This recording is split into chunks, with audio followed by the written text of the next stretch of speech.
The new military service, the first in more than 70 years, falls under the U.S. Air Force. At an Army base near Washington, Mr. Trump described space as the world's newest war-fighting domain.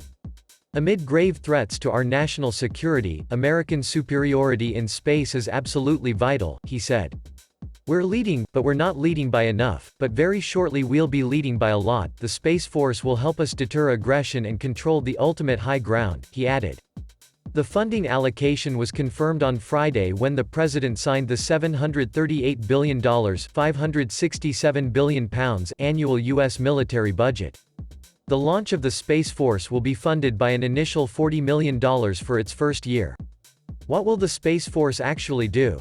It is not intended to put troops into orbit, but will protect U.S. assets, such as the hundreds of satellites used for communication and surveillance. It comes as U.S. military chiefs see China and Russia making advancements in the military final frontier. Vice President Mike Pence previously said the two nations had airborne lasers and anti-satellite missiles that the U.S. needed to counter. The space environment has fundamentally changed in the last generation, he said.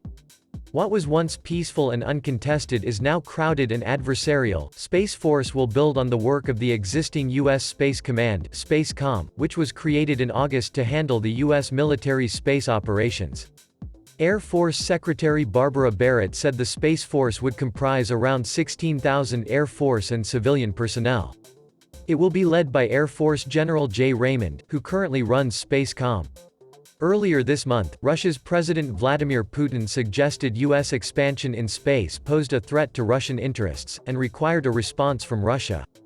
The U.S. military political leadership openly considers space as a military theater and plans to conduct operations there, Mr. Putin said. Thanks for watching and please like and subscribe to my channel.